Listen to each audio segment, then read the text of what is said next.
ভারত চীন সম্পর্কে নতুন মোড়। চীন ভারতের উপর আরোপিত রপ্তানি নিষেধাজ্ঞা শিথিল করতে উদ্যোগ নিয়েছে, যা দুই দেশের মধ্যে অর্থনৈতিক সহযোগিতার ক্ষেত্রে একটি গুরুত্বপূর্ণ অগ্রগতি হিসেবে বিবেচিত হচ্ছে। বেইজিং ঘোষণা করেছে ভারতীয় বাজারে সার, রেয়ার আর্থ খনিজ, ম্যাগনেট এবং টানেল বোরিং মেশিন রফতানির উপর নিষেধাজ্ঞা প্রত্যাহারের প্রক্রিয়া শুরু হয়েছে। সংবাদ সংস্থা ANI জানিয়েছে, 18 আগস্ট নয়াদিল্লিতে ভারতের পররাষ্ট্রমন্ত্রী এস জয়শঙ্করের সঙ্গে চীনের পররাষ্ট্রমন্ত্রী ওয়াং ই এর বৈঠকে এ সিদ্ধান্তের কথা জানায় বেইজিং।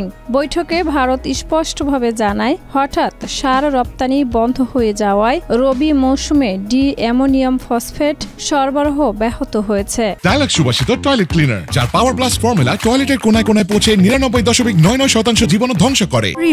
পাশাপাশি বিভিন্ন অবকাঠামোগত প্রকল্পে ব্যবহৃত টানেল বোরিং মেশিন চীনে আটকে থাকায় কাজ ব্যাহত হচ্ছিল। 3 দিনের সফরে নয়াদিল্লিতে পৌঁছান ওয়াং ই। সফরের দ্বিতীয় দিনে তিনি ভারতের জাতীয় নিরাপত্তা উপদেষ্টা অজিত ডোভালের সঙ্গে সীমান্ত পরিস্থিতি নিয়ে বৈঠক করবেন এবং পরবর্তীতে প্রধানমন্ত্রী নরেন্দ্র মোদীর সঙ্গেও সাক্ষাৎ করবেন বলে জানা গেছে।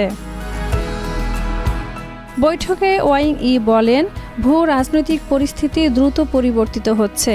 একটি দেশের একতরফা আচরণের কারণে মুক্ত বাণিজ্য ও আন্তর্জাতিক স্থিতিশীলতা হুমকির মুখে। তিনি যুক্তরাষ্ট্রের নাম না নিলেও তার মন্তব্যে ইঙ্গিত ছিল স্পষ্ট। তিনি আরও বলেন, বিশ্বের বৃহত্তম জনসংখ্যার দুটি দেশের উচিত যৌথভাবে দায়িত্ব পালন করা। ঐক্যই শক্তি। আমাদের একসঙ্গে উন্নয়নশীল বিশ্বের অগ্রগতিতে নেতৃত্ব দিতে হবে। পররাষ্ট্রমন্ত্রী জয়শঙ্কর বৈঠক শেষে বলেন, চীনের সঙ্গে একটি স্থিতিশীল, সহযোগিতামূলক ও দূরদর্শী সম্পর্ক গড়ে তুলতে আগ্রহী ভারত। শাহিদা রুবি, মাই টিভি।